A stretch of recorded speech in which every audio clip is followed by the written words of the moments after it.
The snow began to fall the way secrets do, quiet at first, like a breath held too long. It coated the roofs of Harlow Creek with a hush that felt ceremonial, as if even the wind had paused to watch. Men stood with shovels in gloved fists, their boots sinking into white, their mouths bitter with silence. And at the center of them, on her knees in a threadbare dress, was Jean May Dawson. She did not shiver. She did not weep. Her hands rested in her lap like folded regrets. The frost gathered on her lashes, made her eyes look like glass. From where he stood near the edge of the hill, Sheriff Porter Hayes thought she looked almost peaceful, like a girl who had already buried herself before the town ever got the chance. No one said the word execution. They called it justice.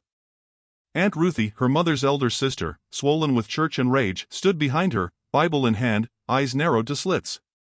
"She won't name the man," Ruthie hissed. "Won't repent. A swollen belly and a cursed tongue. She brought shame into God's house." "She ain't showing," Sheriff Hayes muttered, almost to himself. "Sin don't need to show to rot," someone spat.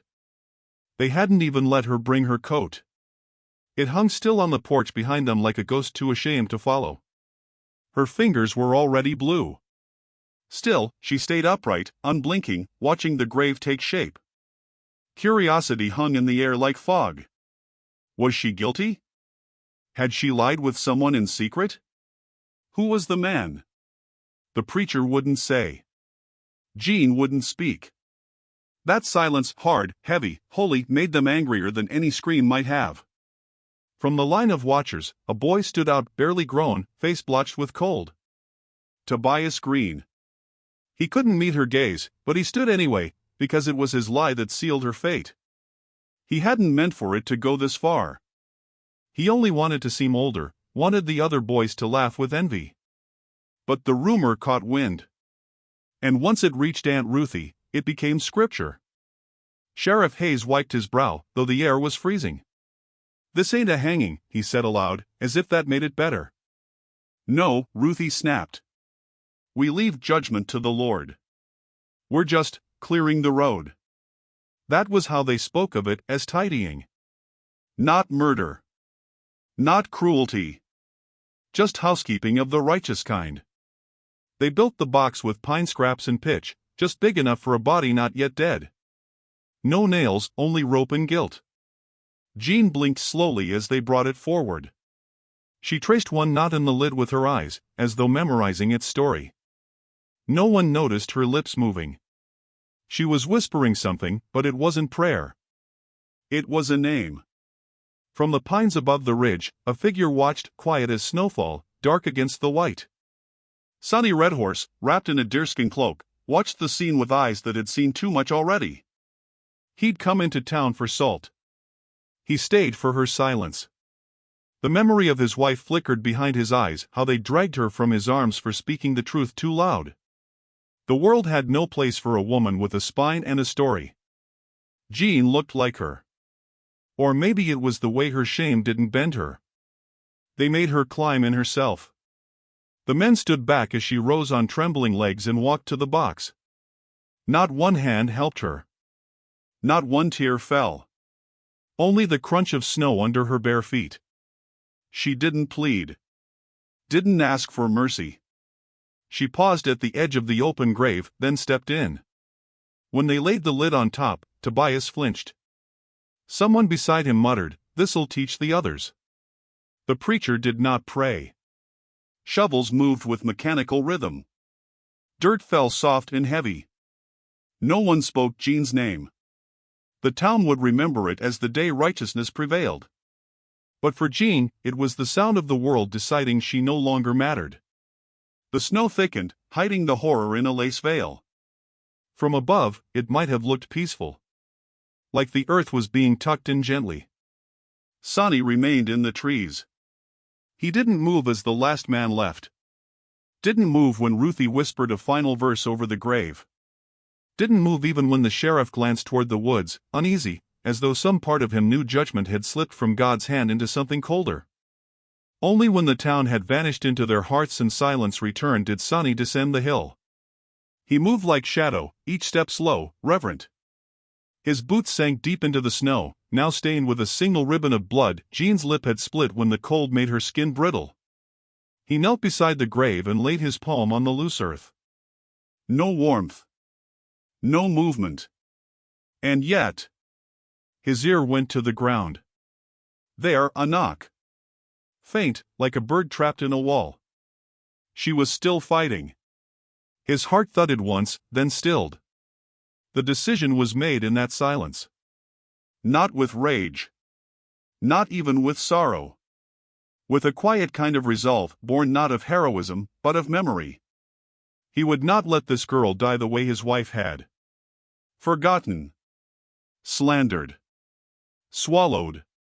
He began to dig with bare hands. The frost bit him like teeth. His fingers split at the knuckles.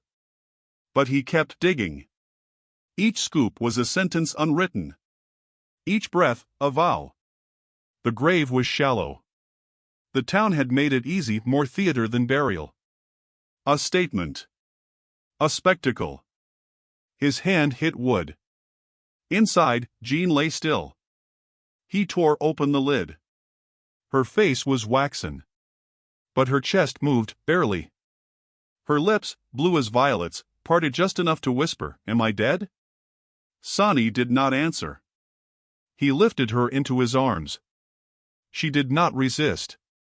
A bird cried overhead, one long, lonely note that sliced through the hush.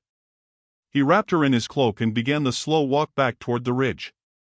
The trees closed behind him like curtains drawn at the end of an ugly play.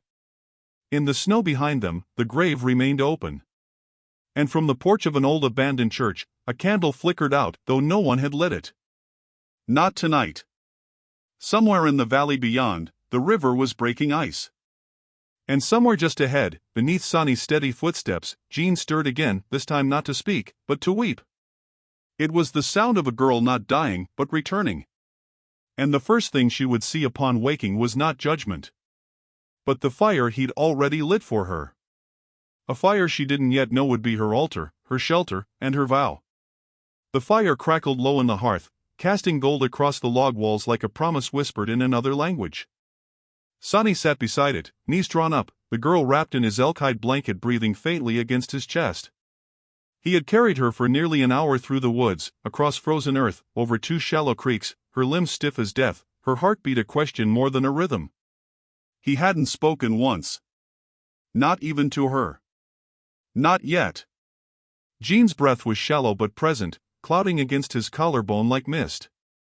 The cabin held a silence thicker than grief, pierced only by the occasional hiss of sap and burning wood. Her skin was ice. Her dress, damp and dirt-caked, clung to her as if even fabric refused to let her go. Sonny moved gently.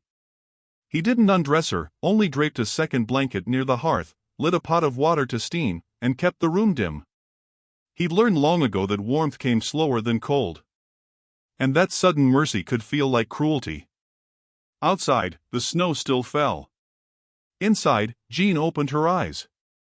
Not all the way. Not fast. Just enough to register the flicker of light, the scent of wood smoke, the softness under her head. Her lips moved again. A sound, half breath, half word. Sonny leaned closer. "Why?" she asked. Not frightened. Not angry. Just tired. So tired.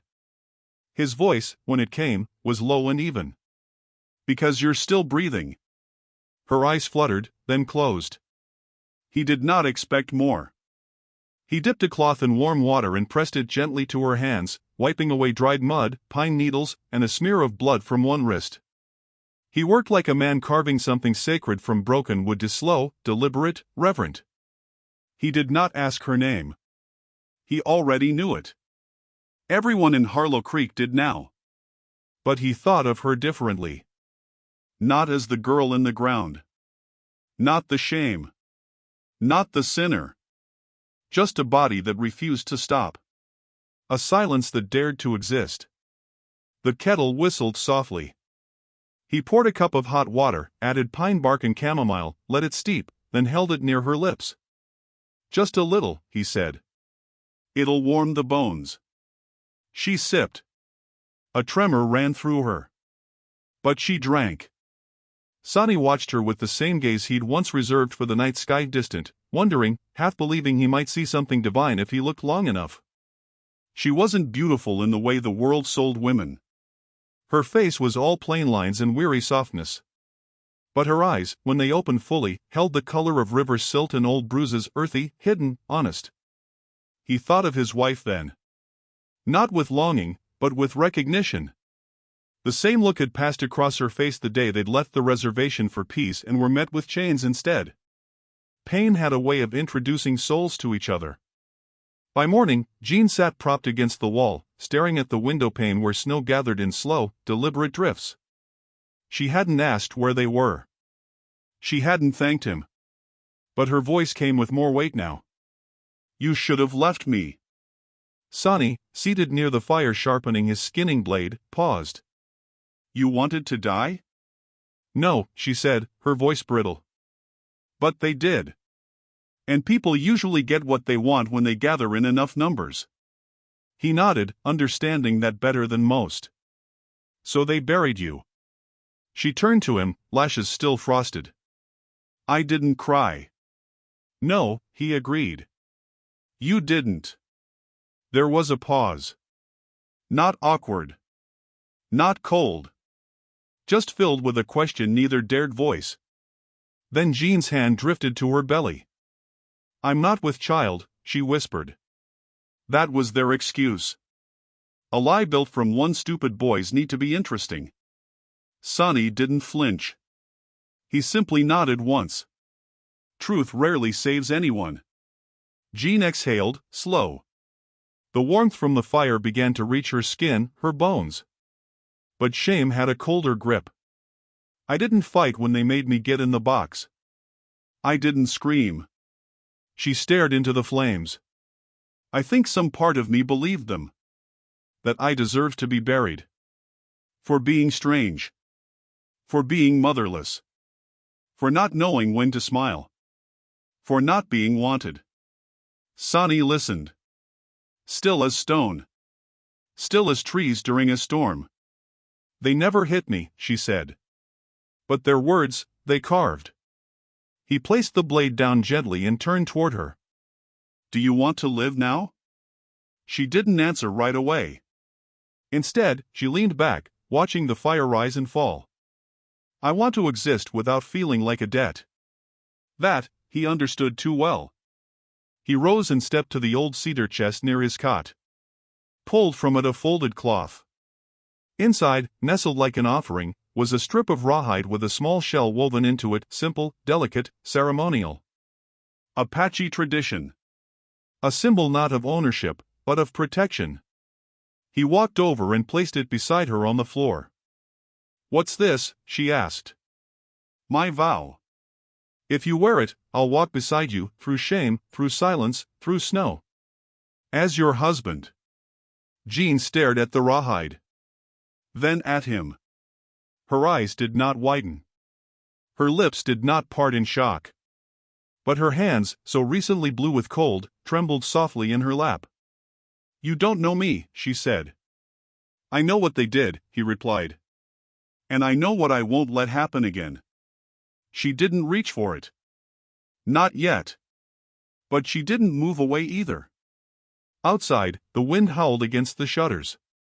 Inside, something shifted. Later that night, she took small sips of the stew he made from rabbit and wild onion. She barely touched the bread.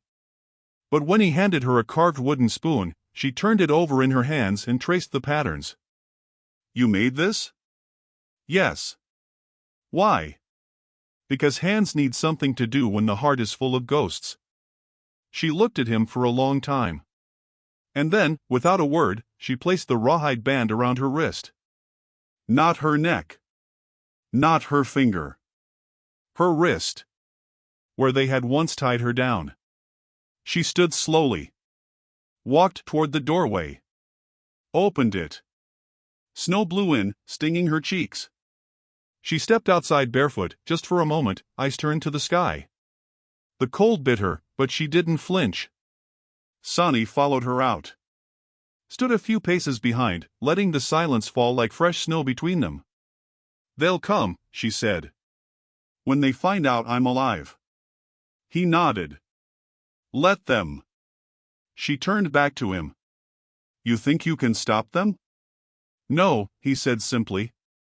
"But I won't run." Jean studied him, searching for something buried deeper than words. And slowly, she nodded. "I'll stay," she whispered. "For now." She moved back inside. The door shut gently behind her.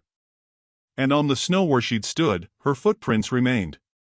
The first prints she'd made since leaving the grave. In the cabin's shadows, behind a stack of firewood, an old leather-bound Bible slipped from a satchel. Not hers. Not his. It had been tucked in her dress by Aunt Ruthie, like a final curse. And from between its pages fell a folded letter, ink-faded but legible. It was addressed not to Jean, but to her mother. From someone named Samuel Redhorse. The ink smudged. The signature unmistakable. Sonny stared at it, breath caught. He did not open it. Not yet. But the name alone was a crack in everything. A hint that Jean's story was not just his to rescue, but to reckon with. Because that was his father's name. And the letter, sealed in love and buried in shame, had just changed everything. The wind had softened, but the town had not. Jean stood beside Sonny at the edge of the tree line, the cabin behind them no longer just a shelter. It had become a question. Whether it would remain safe now depended not on walls, but on what the world was willing to forgive. She wore her mother's shawl, a thin cotton thing faded with time and edged in lace. It offered no warmth against the March wind. But she wore it anyway, as armor. Beneath it, the rawhide vows still clung to her wrist, a quiet bond that hadn't loosened, not even while she slept. Sonny stood a breath behind her, hands at his sides, unreadable as dusk. He had said few words since she found the letter. And she hadn't asked more of him. They were learning each other through silence, each pause between them a gesture, each stillness an answer.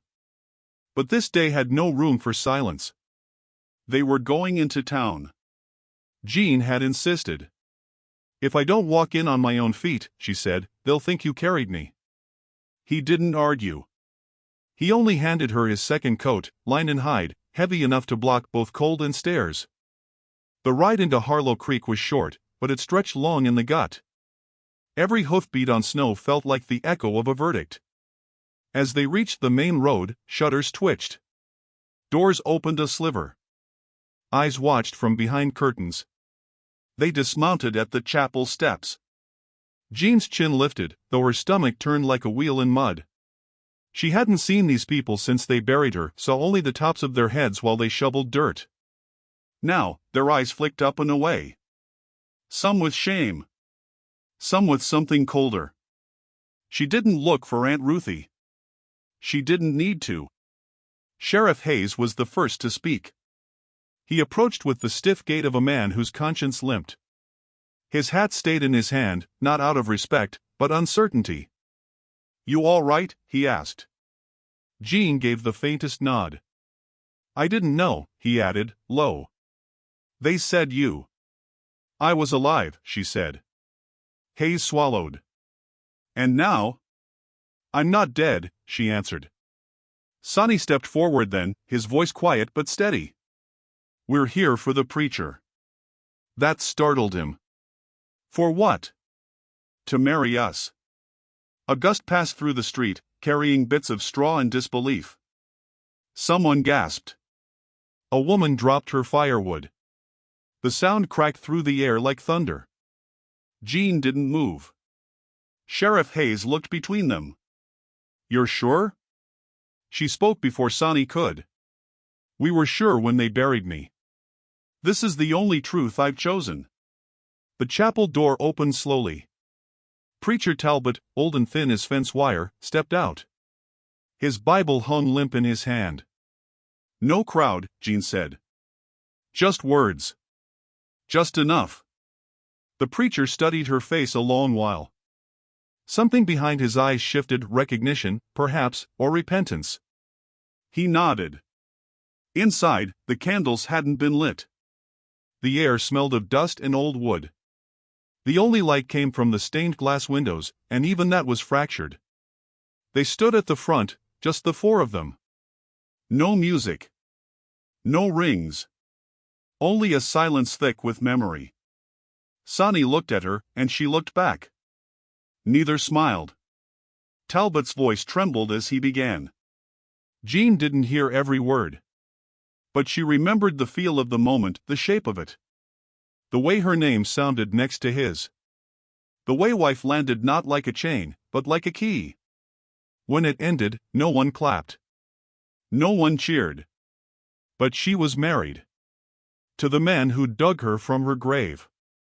They walked out the same way they came, side by side, neither rushing. In the distance, a horse snorted. A baby cried. Life continued, untouched by their vow.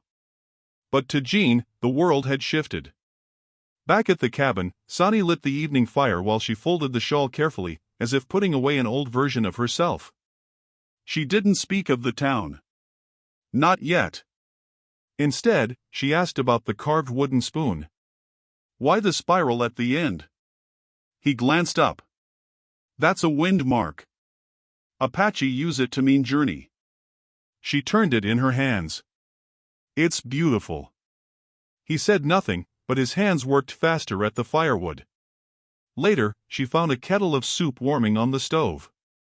Corn, rabbit, wild sage. He watched her eat. Not in judgment, not in silence. Just watched. Afterward, she brought the letter out. I haven't opened it, she said. Sonny looked up. Why not? Because I'm afraid of what's inside. He nodded. Then don't open it yet. She smiled at that, small, flickering. That night, they slept on opposite sides of the room. She lay beneath his mother's quilt, the rawhide vow still on her wrist. He sat in a chair by the fire, head bowed, hands folded. And though neither spoke the word, something between them had softened. Trust, not given, but growing. The next morning, they walked the woods together. Not far. Just to the clearing with the cedar grove. She asked him about his wife. He answered without flinching. She was fierce, he said. The kind that makes people uncomfortable. Did you love her? Yes. Jean didn't press. But her next question surprised even her. Will you ever love again? He stopped. Turned to her. I don't know. She looked away. Good. He tilted his head. Why? Because I don't want to be someone's replacement. He nodded once. You're not.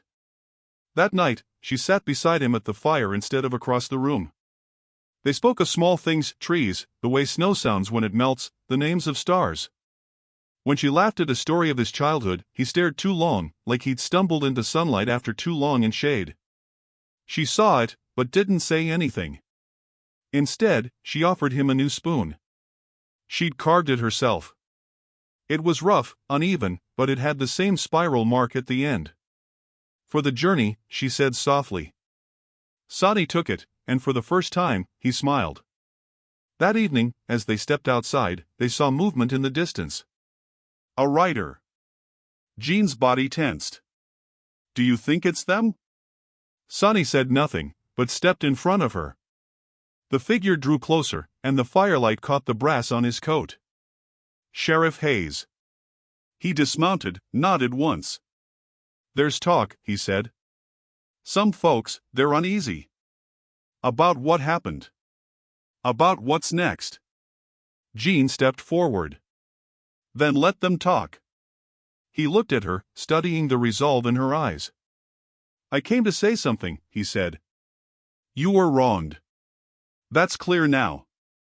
But things don't mend easy here. Just wanted you to know what's stirring. What exactly is stirring? Sonny asked. Hayes hesitated. A few men. They're saying the town's been humiliated. That a woman crawled out of her grave and married her gravedigger. Some think it's witchery. Or worse. Sonny's hand tensed slightly. Jean's voice was calm. Then let them come. If they still believe I'm cursed, they can say it to my face this time. The sheriff exhaled. Be ready. And then, before turning to leave, he added, for what it's worth. I was wrong too. He rode off, the sound of hooves swallowed by frost. Back inside, Jean didn't cry. Didn't tremble. She stared at the spoon she'd carved and whispered, so it begins. Sonny placed his hand over hers. And though the fire flickered low, its warmth reached all the way through. By the window, the letter remained unopened. But that night, as the wind picked up again and distant dogs began to bark, Jean finally picked it up and slid her thumb under the fold. The paper inside was soft, yellowed with age. And the first line read, To my beloved Elizabeth Dawson, our child must never know who I am, or they will bury her too. The wind was cruel that morning, but not as cruel as the silence Jean woke to. The fire had burned low in the hearth, casting long shadows across the wooden floor. Sonny sat by the window, shoulders stiff, eyes fixed on a single line of boot prints in the snow, fresh, deliberate, circling the cabin like a noose. Jean watched him from the cot, blanket pulled to her chin. She could feel something had shifted, not just in the air, but in him. They came in the night, he said without turning. Didn't knock. Who? She whispered, though she already knew. Sonny rose and pulled on his boots. The ones who believed the grave should have kept you. And that I sinned by opening it. Jean sat up, heart knocking against her ribs like a spoon in a teacup. They mean to scare us. He looked at her, quiet and dark-eyed. Not scare. Undo. She rose slowly, wrapping the quilt around her shoulders. The letter she had read the night before still sat on the table, its ink as fragile as breath. She hadn't spoken of it yet, not the words, not the name. But it lived in her now like a second heartbeat. Outside, the cabin bore signs, their water barrel had been split open with an axe. The chicken coop doors left swinging. A red cross marked their front door in blood. Jean didn't speak. She simply moved to the door, opened it, and stepped barefoot into the snow. She touched the mark with her fingers, then wiped it away with her palm until only the grain of the wood remained. Sonny watched her. That won't be the last one. No, she said. But it's the last one that stays. The rest of the day passed in the shape of waiting. The chores were done with little speech. Jean hung herbs in the window. Sonny sharpened his blade against stone, but not in threat, just in ritual. As if steady hands might keep his soul from shaking. By evening, the sun had dipped into the trees, and the air turned sharp enough to bite. They came just after the sky turned purple. 5 men on horseback, masked with scarves, rifles slung low. One dismounted slowly. A boy no more than 19, but with shoulders tense like a soldier. Jean knew that gait. Tobias Green. Sonny stepped onto the porch, unarmed. His presence was calm, like thunder before a storm. The men stopped 10 paces from the steps. You've taken what didn't belong to you, one of them said. I married a woman, Sonny answered. I took nothing. She was condemned, another spat. Now you parade her through town like she's clean. Jean stepped beside him then. She wore no coat. No shoes. Only the dress she'd nearly died in, now mended by hand and hemmed with her mother's lace. Her voice was soft but steady. They called me shame. He called me wife. So I will stand here, not hidden. Not buried. One man raised his rifle. Just a little. Enough. Sonny didn't flinch. You raise that weapon again, and I promise it'll be the last time you use it. The moment held like a drawn arrow. Breathless. Wide. Then Tobias stepped forward. His face pale, mouth trembling. Stop, he said, his voice cracking. Just stop. The others looked at him, confused. She didn't do anything, Tobias said. I lied. The wind went still. I lied, he repeated, louder. I said she. I said we, but we never did. I just wanted someone to think I was worth noticing. Jean stared at him, the boy who had once smiled at her across a pew, then dug her grave with his tongue. Tobias turned to the others. She didn't deserve any of it. A long silence followed. The horses shifted uneasily. The men murmured, unsure. Then the one with the rifle cursed, spat in the snow, and turned his horse around. One by one, the rest followed. Tobias remained. Sonny waited, unmoving. Jean looked at the boy. Why now? He swallowed. Because I watched them bury you, and I haven't slept since. She nodded once. Good. He flinched at the word. But he understood. As he turned to leave, she said, Do not speak for me again. Not ever. Tobias looked back only once. Then he was gone. Inside, the fire was burning strong again. Jean stood in its glow, her arms crossed. Sonny poured tea and handed her a cup. You spoke well. I didn't think, she said. I just said what I needed to hear. He smiled faintly. That's when it's truest. She held the cup with both hands. The warmth sank into her skin like balm. They'll still talk, she said. Even with the truth. Yes, he agreed. But it won't land the same. She looked at him. You never asked about the letter. I figured you'd speak when you were ready. She nodded. It was from your father. He stilled. My mother loved him, she said. But he was forbidden. The child of an Apache and a white woman? They would have buried me then too. So he left. To keep her safe. To keep me hidden. Sonny exhaled through his nose. So we are. Kin of kin, she said. Not siblings. Not cousins. But blood runs through branches. He didn't respond for a while. The fire popped in the silence. When he finally spoke, it was a whisper. I don't know what to do with that. Neither do I, Jean said. But it doesn't change what you did. Or what I chose. They sat for a while in that understanding. Neither warm nor cold. Just real. Later, Jean knelt by the hearth, adding cedar bark to the flames. I want to rebuild the garden. Where they buried me. He looked up. I want to plant lavender, she said. And maybe daisies. Something small. Something soft. Why? So they'll have to walk past flowers to remember what they did. Sonny stood beside her. Then I'll build the fence. She looked at him, head tilted. And what will you say when they ask why you married a grave girl? He didn't blink. I'll say I married the only person who ever came back stronger than the dirt. Outside, the stars began to press through the dark. And just before sleep, Jean whispered, they tried to bury fire. Sonny looked over. But they didn't know it could burn its way out. He smiled. But before he could answer, there was a knock at the door. Not fists. Not boots. Knuckles. Soft. Hesitant. Jean looked at him. He nodded once, then moved to open it.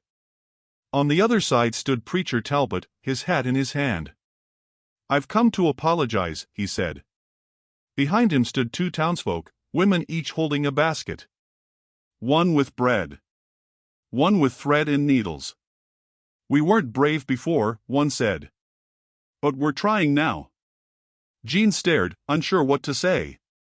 Then, slowly, she stepped aside. She didn't welcome them with words. Just with space. The fire inside flickered. And above the cabin, the red cross was gone, scrubbed clean by the storm. But far off, just past the trees, another set of riders watched from the ridge. Aunt Ruthie among them. Eyes sharp. Hands clenched. And this time, she wasn't bringing a Bible. She was bringing a rope. The last of the snow gave way to thawing earth the morning the rope came swinging on Ruthie Dawson's saddle. The sun had warmed the valley in slow degrees, teasing green from brown and coaxing wildflowers from beneath the frost. Birds had returned, timid in their songs. But in the heart of Jean Redhorse, a different thaw was underway, one that had nothing to do with seasons and everything to do with standing her ground. She was kneeling in her garden when the sound of hooves broke through the trees. A rake in her hand, a prayer half formed on her lips, she turned and saw the riders. 6 in total. Faces tight. Eyes hard. Ruthie led them all, high on her horse, gray hair braided like war rope, the noose coiled beside her like an accusation too long unsaid. Sonny stepped out from the cabin before the dust settled. His blade remained sheathed, but his stance was solid. Between them stood the house they'd built, not of timber, but of trust. And they both knew what was at stake. Jean rose slowly. Her palms were dirty. Her apron still damp from the river. Ruthie didn't dismount. "You're still alive," she said, voice like gravel dragged through scripture. Jean wiped her hands on her skirt. "So are you. You married a savage." Jean smiled faintly. "I married a man." The others shifted in their saddles. One reached toward his rifle, but Ruthie raised her hand. "I warned them this would happen. Let shame bloom once and it'll choke the whole town. You mock God with your presence, girl. And worse, you've made others soft." "You buried me," Jean said softly. "And still I rose. You're not a phoenix, child. You're a stain." Sonny stepped forward now. His voice, low and level, filled the clearing. "She is my wife. Speak of her like a ghost again, and I'll show you what it means to be haunted." Ruthie's eyes narrowed. "Threats from a heathen don't scare me." "They should," Jean said. "Because he's not alone."